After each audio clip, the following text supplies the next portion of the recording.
Hi, I'm going to tell you a secret about me. I'm actually quite introverted. I know I do these videos, I've performed, I do speaking engagements, but I'm an only child, and I was a military child, so we moved around a lot, and I spent a lot of time by myself. Sure, I indulged in sports and different things like that, but in general, I would go do those things and I would come home and it would just be me. I go to the library by myself. These days I can take stuff and bring it home, but back in the day I would go to the library and just spend hours reading books. Just what I did. It's difficult trying to break out of that all the way. I'm one of those people who I haven't been to a networking event in about 3 or 4 years. The main reason being that even though I've met some people there, a lot of times when I go, if I don't know anybody, I've gone there and then in 10 minutes I want to bolt. I just do. Now, here's the thing about that kind of being an introvert, is that it actually produces a lot of stress. It's probably built on stress. Mom, who I've talked about, has dementia, but Mom got it from stress. And I've had my bits of stress over the years. Heck, I got some stress now. Not this particular moment, but I have stress. I have some things I'm going through. And so I could sit here and just basically say, well, my life is just so bad and whatever, and just be stressed and be depressed. But you know what? You can't get anything done like that. You can't live your life like that and expect good things to happen. I mean, The Secret, Mike Dooley, James Anthony Ray, all these different people will tell you that if you sit around thinking about the woe is me attitude, that's exactly what you're going to bring to your life. And I know too many people who live in the negative way, in the negative world, and I don't want to be that person. So there's things that I do or have been doing that help me to get free from that. Doesn't mean that I'm less of an introvert, but I am less stressed. It brings me calm. It gives me an outlet, and it helps me to move forward. I thought I'd just share them with you. And by the way, there's a whole bunch of videos on YouTube about how to relieve stress, but it's all weird stuff. And truthfully, you may think mine are weird also, but in general, one of them is unique to me. One of them is recommended by at least 20% of the people, although not the way I talk about it. And one of them is talked about often, but it's left kind of hazy and whatever. So I'm going to talk about these things.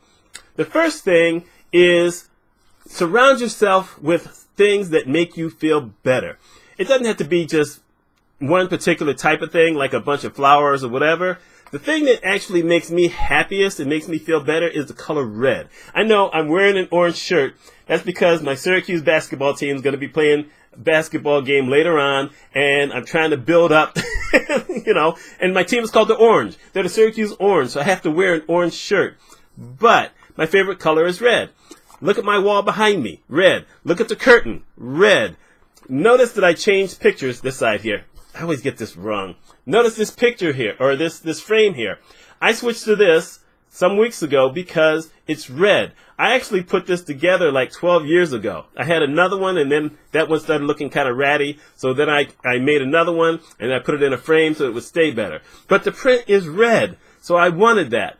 I have red things all on my walls. I have red shelves over here, and I just have some other red things. I have a red portable charger. I have a red, well, you saw it in the thumbnail. I have a red plugged-in charger that's permanent. My phone has the red on it. I bought a lighter, red.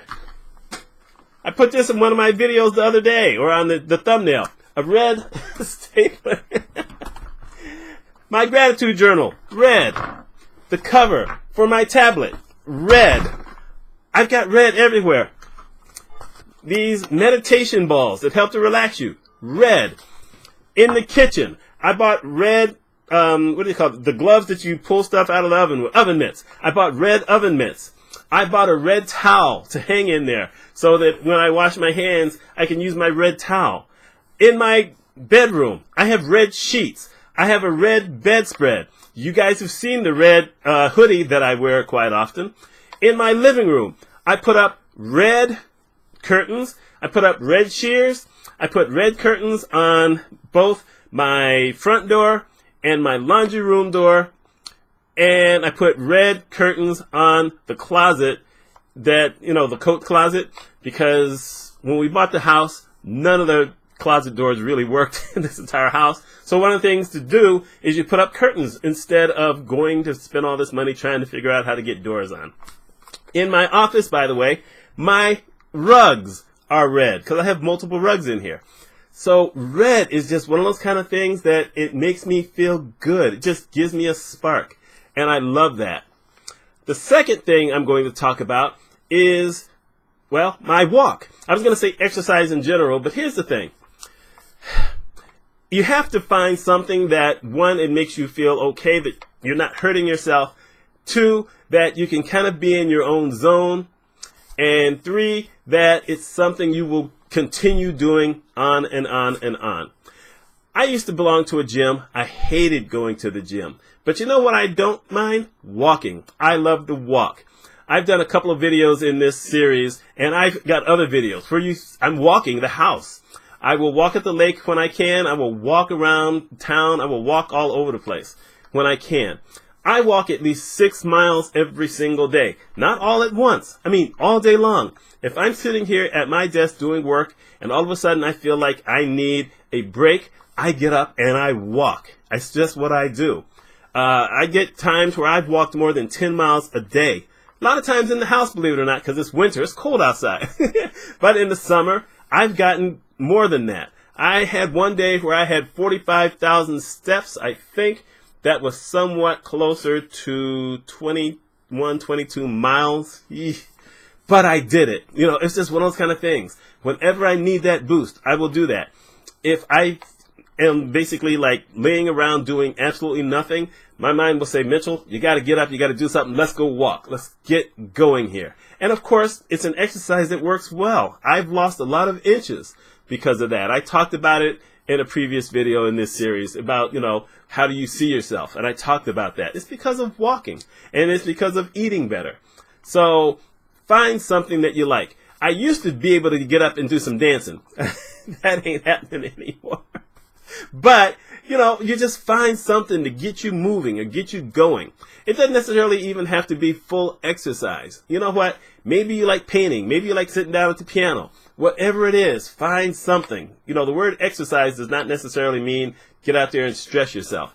Find an exercise could even mean you're going to sit down with a blank piece of paper and you're going to write the word, I'm going to be successful, over and over and over and over and over again. I wouldn't recommend doing that, but there are some psychologists who say that if you take a phrase and you do it over and over and over again in your mind, or you write it down, that it puts you in a different mindset. I don't necessarily know about that route, but it's something. And the final thing that a lot of folks talk about is music. The thing is that when a lot of them are talking about it, they will say, find soothing music to calm you down, but they don't say what kind of soothing music. I mean, to me, soothing music basically is elevator music. Or Yanni, or who's that other guy? Kenny G. That would be quote unquote soothing music. Nobody wants to hear. Okay, some people do want to hear that, but I don't want to hear that stuff. I figure out what music I'm in the mood for at that moment, and then that's the music I listen to. And so I vacillate between a whole bunch of music. For instance, I like opera, and I like opera on Fridays. I don't know why I like opera on Fridays, but I like opera. Obviously, I like classical music. I like Michael Jackson music. Any Michael Jackson music. All Michael Jackson music. All Jackson 5 music. Put them all together. My favorite song of all time, I Want You Back by the Jackson 5. You know what? This is stuff that gets me going. Sometimes I want show music. Yeah, I love show tunes. I was a music major in college. What do you want? I love show tunes. I sometimes, every once in a while, will pull out my disco, or I'll pull out rap. Old rap. Because I don't know any of the stuff today. Yeah. But you have to be able to figure out what it is that you need that will make you feel better in that moment. It doesn't have to make you feel totally ebullient. You don't have to be ready to jump off of a train onto a haystack. Don't do that. Just don't do that. All it does is it helps you to change your mood, to at least get going in some way. You can even do a combination. When I walk, I'm either listening to music, which is not something I do all the time, or I listen to recorded books when I'm listening to something. When I'm in the car, if I'm not listening to recorded books, then I'm listening to the music that I have on the phone. You just have to do something. You find that. Now, I'm just naming those 3 things because those are the things that I go to. Maybe there's things that you do. Maybe there's other things that other folks recommend. You know, what do you do to get you into a place where now you can move beyond the stress? And not totally. You know, sometimes it takes just a little bit of movement, the stress, move that meter up just a little bit to help you to get to a place where you're ready to either fully break out of it for that moment or at least feel better for a while. Baby steps sometimes. Sometimes that's all it takes. Anyway, my name is Mitch Mitchell. If you like this kind of thing, please like the video, subscribe to the channel. I'd love to have you as a subscriber, and hit that notification bell. I've said this a lot so far, and I didn't think I would. Only a few days to go in my 30-day challenge. Hope you all take care. I'll see you soon. And I hope Syracuse wins tonight.